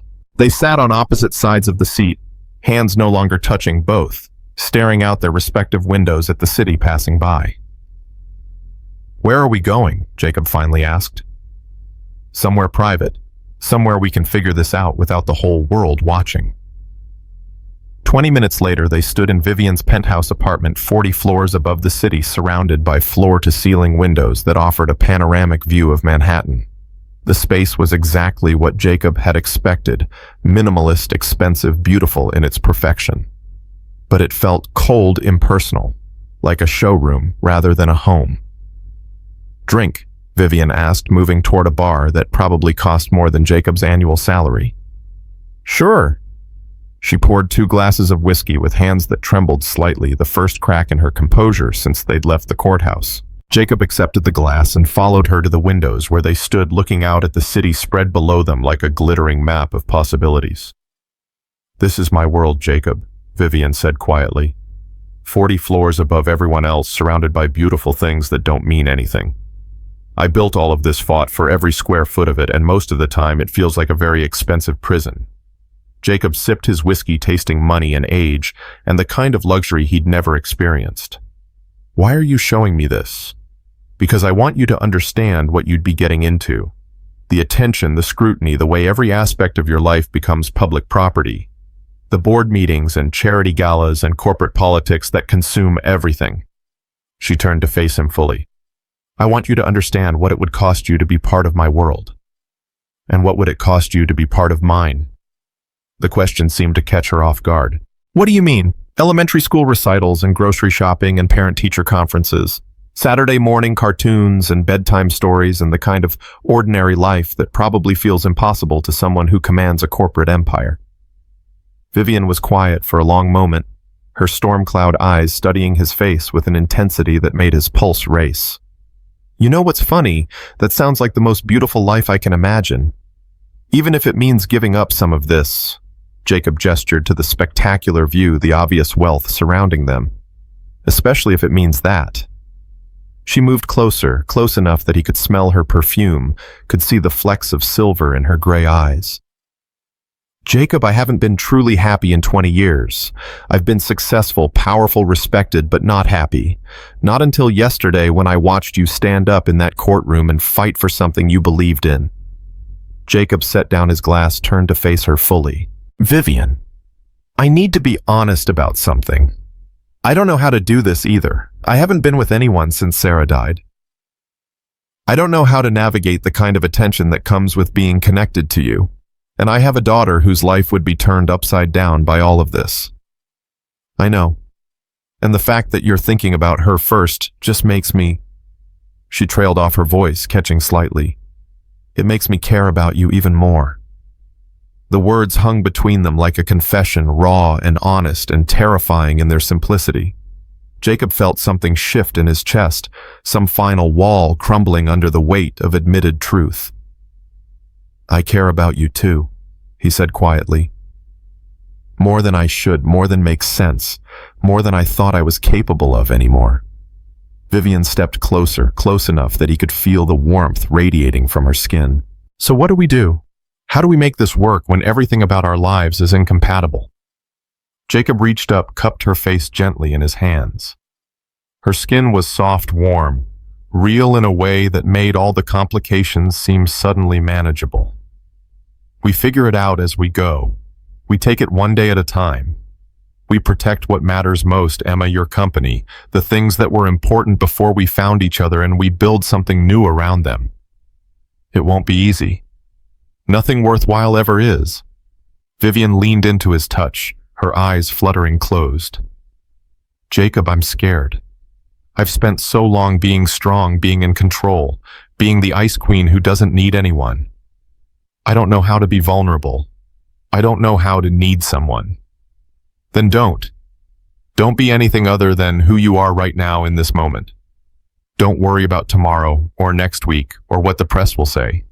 Just be here with me and let's see what happens. When she opened her eyes, they were bright with unshed tears and something that looked like hope. I've never had anyone fight for me the way you did yesterday. You'll never have to fight alone again. The promise hung between them, weighty with implication and beautiful in its certainty. Jacob saw Vivian's breath catch, saw the moment when she made her own decision about trust and risk and the terrifying possibility of love. She rose on her toes and kissed him. The kiss was soft at first, tentative, a question rather than a statement. But Jacob's response was immediate and certain, his arms coming around her as months of loneliness and years of resignation melted away in the face of something real and profound and absolutely right. She tasted like whiskey and hope and the promise of second chances. And when they finally broke apart, both were breathing hard. Jacob, she whispered against his lips, I know. We're really doing this. I think we are. They stayed like that for a long moment, holding each other in the golden light filtering through the floor-to-ceiling windows, two people who had found something neither had been looking for. The city spread out below them like a canvas of possibilities, and for the first time in years, both of them could imagine a future that held more than just survival. Jacob's phone buzzed, breaking the spell, Emma's school reminding him about pickup. I have to go, he said reluctantly, not wanting to break the connection between them. I know.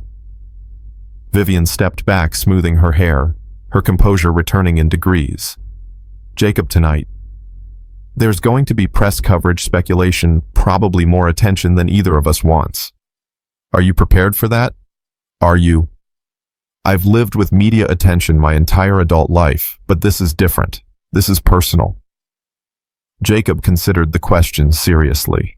In a few hours, Emma would want to know why her father was on television, why reporters were calling their apartment, why their quiet life had suddenly become public property.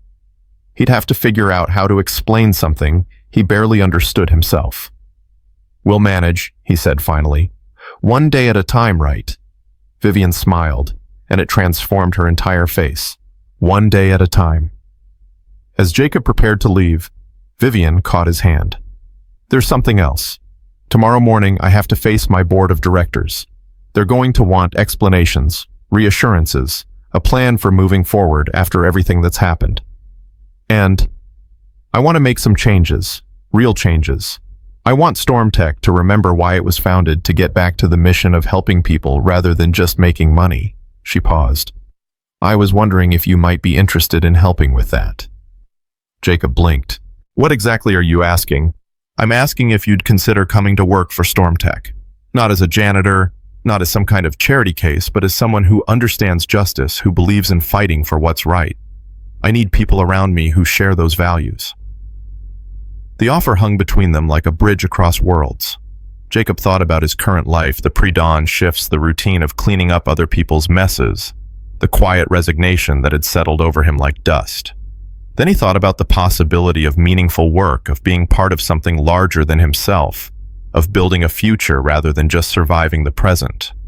I'd need to think about it, he said carefully. Emma's school, our routine, the practical realities. Of course, there's no rush. But Jacob, I want you to know that this isn't about what happened between us. This is about what I saw in that courtroom, someone who's willing to stand up for the truth, even when it's difficult, even when it's dangerous. Jacob squeezed her hand gently. I'll think about it. The ride down 40 floors felt like a descent from heaven back to earth. As the elevator doors opened to reveal the marble lobby of Vivian's building, Jacob was struck by the surreal nature of what had just happened. 3 hours ago, he'd been a janitor whose biggest concern was making it to his daughter's school on time. Now he was walking away from a penthouse apartment where he'd kissed a billionaire CEO and been offered a job that could change his entire life. The late afternoon sun was warm on his face as he stepped onto the sidewalk, and for a moment, Jacob allowed himself to simply breathe. The trial was over, Vivian was safe, and something beautiful and terrifying had begun between them. The future was uncertain, complicated by 1,000 practical considerations and social barriers, but for the first time in 7 years, it was also full of possibility. His phone buzzed with a text from Emma. Daddy, Mrs. Patterson says I was on TV. Are you famous now? Jacob smiled, typing back. Not famous, sweetheart. Just your same old dad. See you in 20 minutes. But as he walked toward the subway that would carry him back to his regular world of elementary schools and modest apartments, Jacob knew that Emma was right. He wasn't the same man who had woken up that morning. The events of the past 2 days had changed something fundamental in him, had awakened parts of himself he'd thought were lost forever. The hardest part would be explaining it to Emma, helping her understand that their quiet life might be about to become much more complicated. But as he thought about Vivian's offer, about the possibility of meaningful work and a future built on something more than just getting by, Jacob found himself smiling. Maybe complicated wasn't such a bad thing. Maybe it was time to stop playing it safe, to stop letting fear dictate his choices. Maybe it was time to believe in happy endings again. The subway car was crowded with the usual mix of commuters heading home from their regular jobs to their regular lives, and Jacob blended in perfectly. Just another guy in a worn suit riding the train home to his daughter. But inside, he carried the memory of storm cloud eyes and whispered promises, the taste of possibility, and the weight of a decision that could change everything. Tomorrow would bring new challenges, new questions, new complications. But tonight, for the first time in 7 years, Jacob Lane would go to sleep with happy eyes and a heart full of hope, dreaming not of what he'd lost, but of what he might yet find. The storm had broken, and in its wake, love was learning to bloom again. 6 months later, Jacob Lane stood in the conference room on the 38th floor of StormTech Tower, watching through the floor-to-ceiling windows as Manhattan spread out beneath him like a living map of dreams realized. The morning sun painted everything in gold, and for a moment he allowed himself to marvel at how profoundly his life had changed since that fateful morning when he'd first encountered Vivian Storm in an empty courtroom. He was no longer the broken janitor pushing a cart through marble corridors. The man reflected in the glass wore a tailored suit that actually fit, carried himself with quiet confidence, and held the title of Director of Corporate Ethics and Justice Initiatives, a position Vivian had created specifically for him after he'd passed the bar exam with flying colors. It had taken him 4 months of intensive study burning the midnight oil after Emma went to bed, but he'd done it. Jacob Lane was officially a lawyer again. But more than his professional transformation, it was the personal changes that truly amazed him. The hollow ache that had lived in his chest for 7 years was gone, replaced by something he'd never expected to feel again, complete, overwhelming happiness. Daddy, are you ready? Emma's voice drew him from his reverie. She stood in the doorway of the conference room, resplendent in a pale blue dress that Vivian had helped her pick out, her dark hair styled in elegant waves that made her look impossibly grown up for an 8-year-old. "As ready as I'll ever be, sweetheart," Jacob replied, smoothing his tie with hands that trembled slightly despite his best efforts at composure. Today was the day. After 6 months of careful courtship, of navigating the complex waters, of blending their vastly different worlds, of building trust and understanding, between 3 people who had learned to become a family, Jacob was going to ask Vivian Storm to marry him. The past half year had been a whirlwind of adjustments, challenges, and small miracles. The media attention had been intense. At first, the fairy tale romance between the billionaire CEO and her janitor-turned-lawyer had captured public imagination in ways that both surprised and occasionally overwhelmed them. But they'd weathered the storm together, learning to protect their privacy while building something real and lasting. Emma had been the key to everything. Jacob had worried endlessly about how his daughter would adjust to having Vivian in their lives, but his fears had proven groundless. The brilliant, successful woman who commanded boardrooms with effortless authority became someone entirely different around Emma. Patient, playful, genuinely interested in 8-year-old concerns about homework and friends, and whether unicorns might actually exist. It had started small. Vivian joining them for dinner at their modest apartment, sitting on their second-hand couch, helping Emma with math homework. Then weekend trips to museums and parks, Vivian trading her designer suits for jeans and sneakers, learning to navigate the subway system she'd never needed before.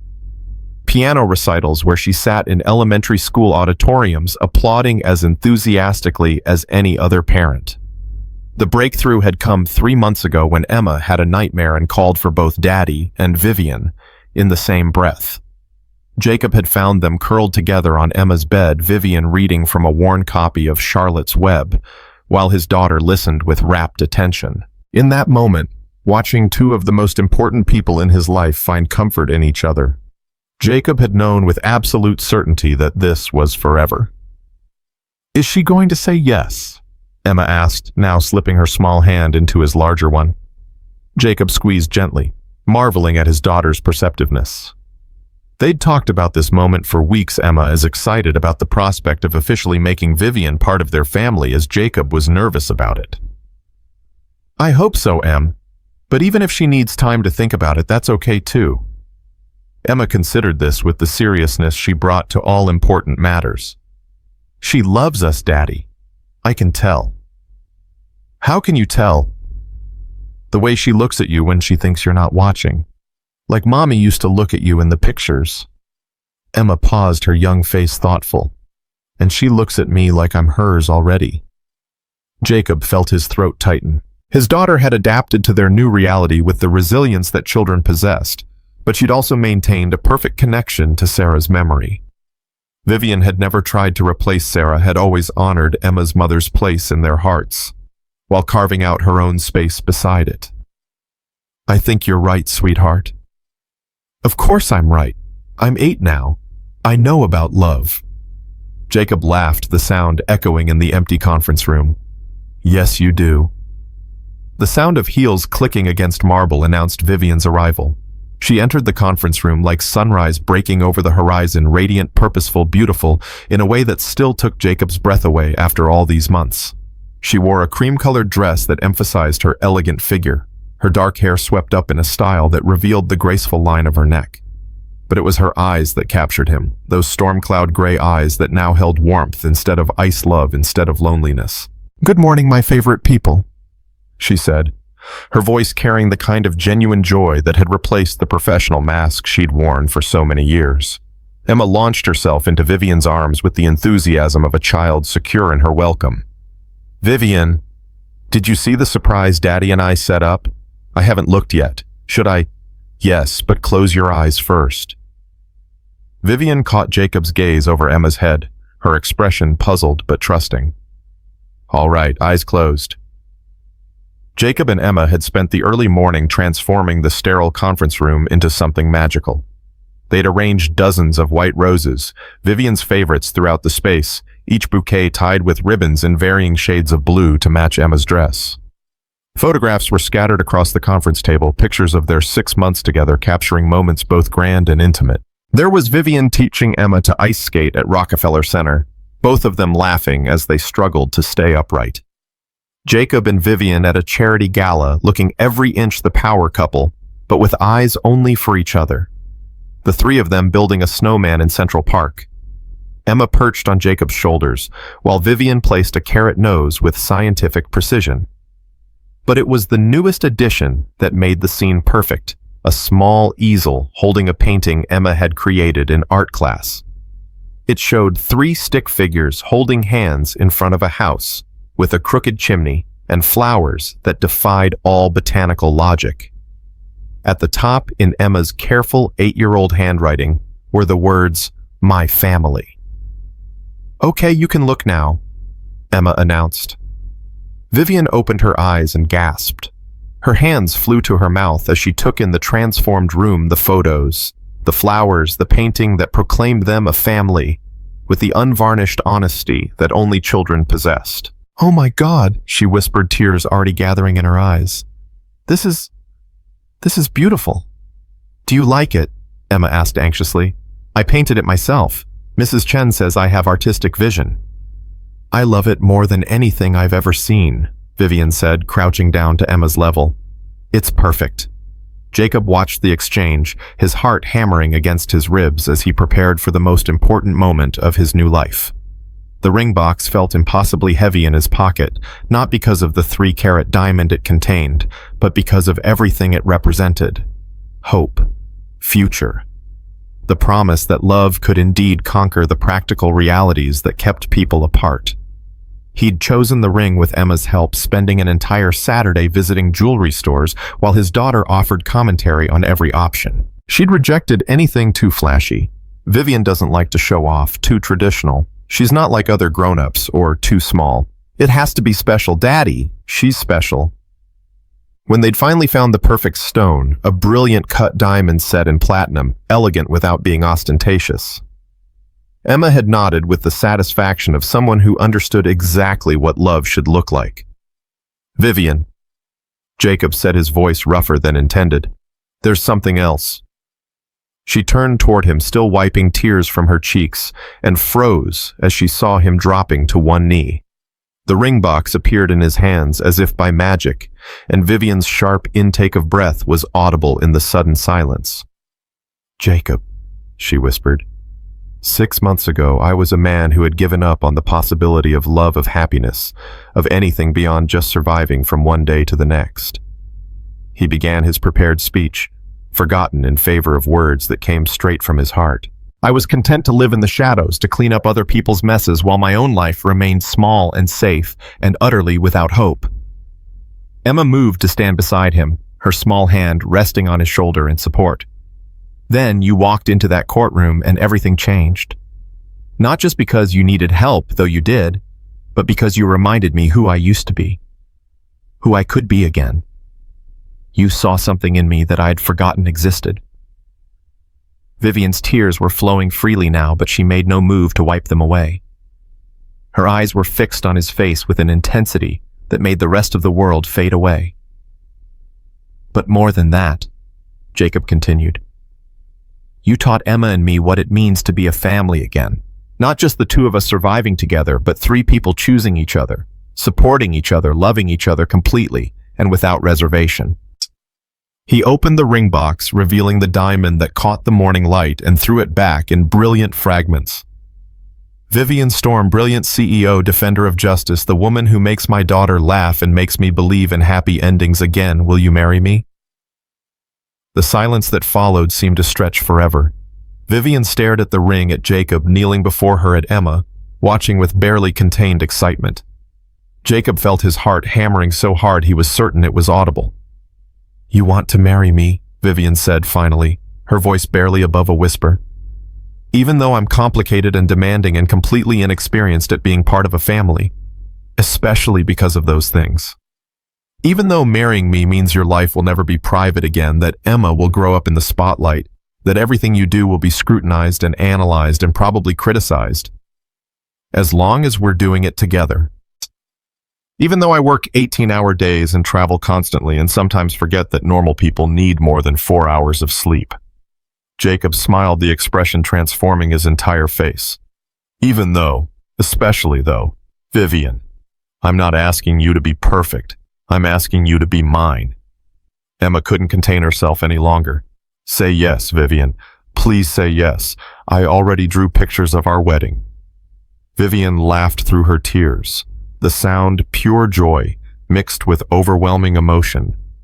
She looked at Emma's eager face, at Jacob's hopeful expression, at the ring that represented not just a proposal, but a complete transformation of everything she'd believed possible for her life. Yes, she whispered. Then louder, with the commanding authority that had built an empire, yes, of course, yes. Jacob slipped the ring onto her finger with hands that shook slightly, and then Vivian was in his arms, kissing him with a passion that conveyed everything words couldn't express.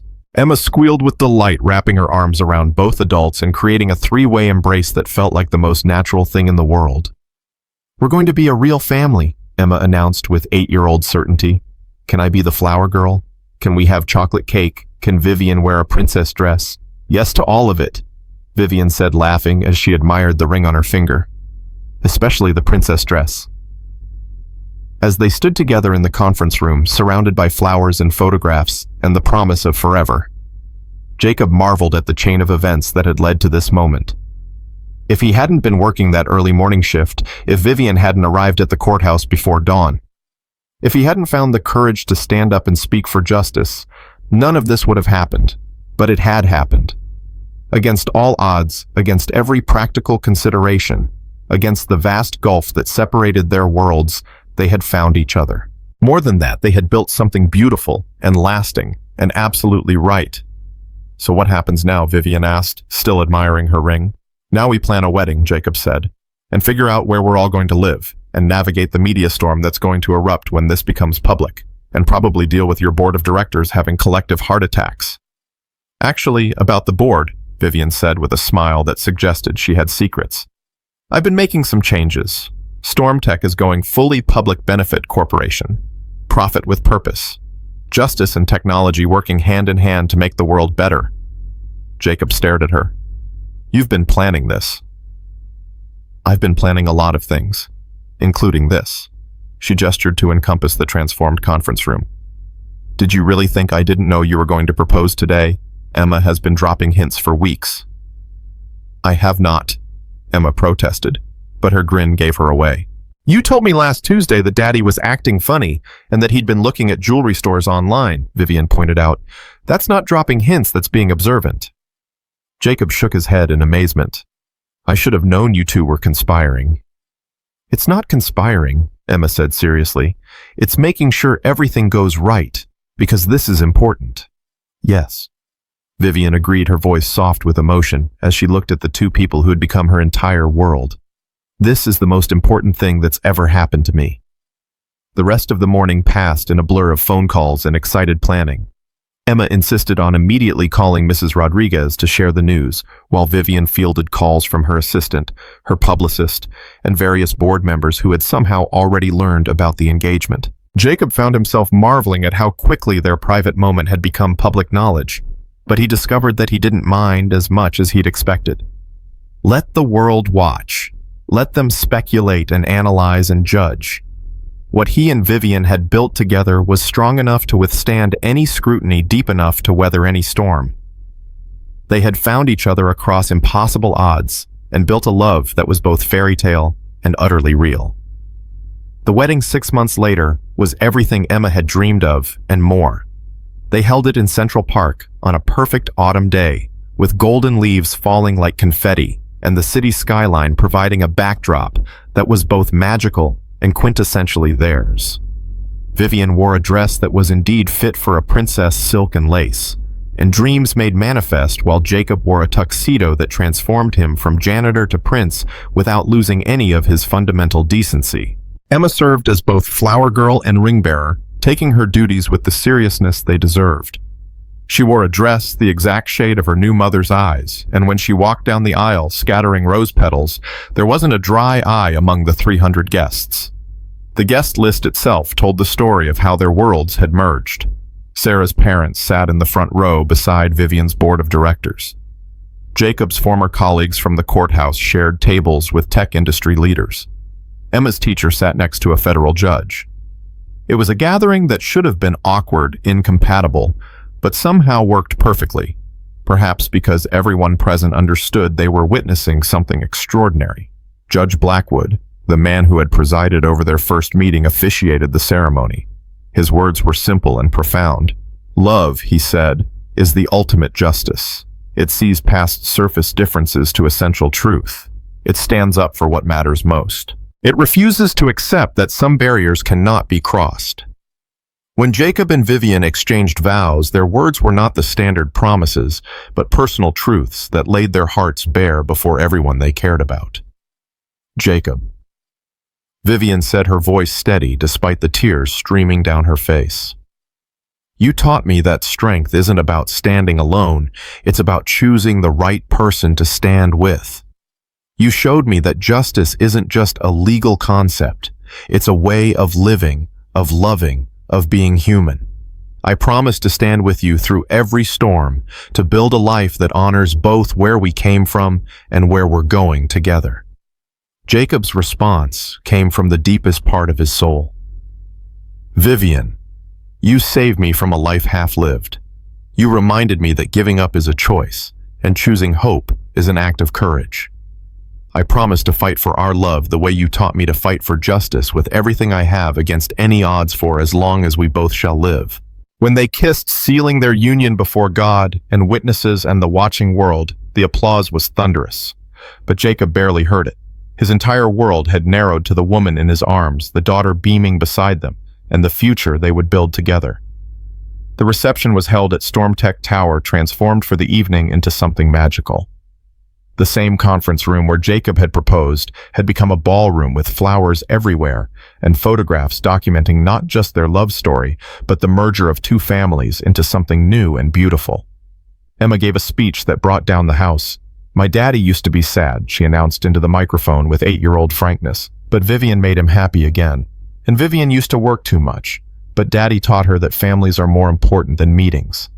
Now we're all happy together, which is exactly how it should be." As the evening wound down and guests began to drift away, Jacob found himself alone with his new wife on the terrace, overlooking the city. The lights of Manhattan twinkled below them like earthbound stars, and Vivian was radiant in his arms, still wearing her princess dress, but with her shoes kicked off and her hair slightly mussed from dancing. "Any regrets?" he asked, only half joking. "Only that it took us so long to find each other," she replied, settling more comfortably against his chest. "We found each other exactly when we were supposed to," Jacob said with the wisdom of someone who had learned that timing was everything. "If we'd met before Sarah died, before you built Stormtech, before Emma came into my life, we wouldn't have been ready for this." "You think we're ready now?" Jacob looked through the glass doors at Emma, who was curled up asleep in a chair, still wearing her flower girl dress and clutching a bouquet of roses. Their daughter, because she was theirs now, in every way that mattered. "I think we're perfect for each other, which is different from being perfect," he said.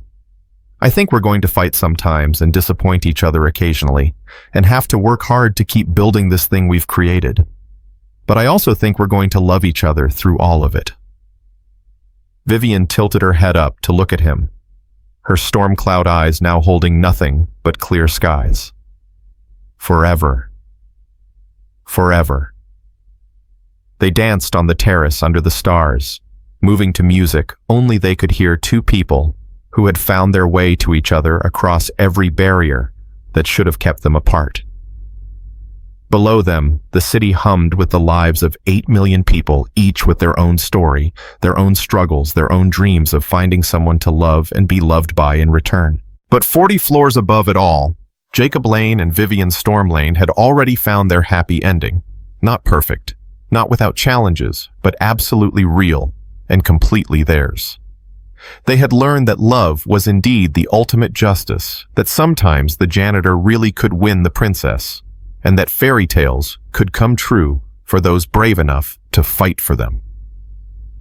As the night grew late and Emma stirred sleepily in her chair, they gathered their daughter and headed home together, not to the penthouse or the modest apartment where their separate lives had unfolded, but to the brownstone in Brooklyn they'd bought together, with a garden where Emma could play and room for the family they were still becoming. It was a house that belonged to all of them, filled with photographs that told their story. The courthouse steps where it all began.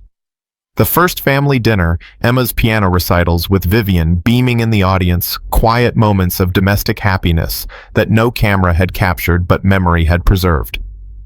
And in the master bedroom, on Vivian's nightstand beside her wedding ring, sat a small framed photograph from their second day as a family. Jacob in his work clothes, Emma on his shoulders, and Vivian in jeans and sneakers, all three of them covered in ice cream and laughing at some joke that probably wasn't even funny.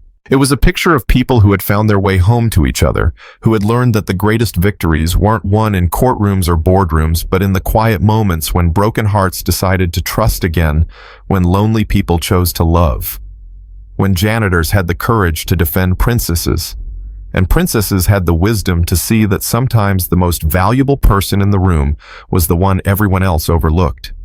Their story had begun with a single act of courage in a federal courtroom, but it would continue for decades to come in board meetings where Jacob's voice ensured that justice remained central to corporate decisions in elementary school events, where Vivian cheered louder than any other parent in quiet Sunday mornings when all three of them piled into one bed to read the newspaper and plan adventures. They had saved each other, and in saving each other, they had created something beautiful and lasting and absolutely worth fighting for, a family built not on DNA or social expectations, but on choice, on love, on the revolutionary idea that sometimes the most unlikely people make the most perfect matches.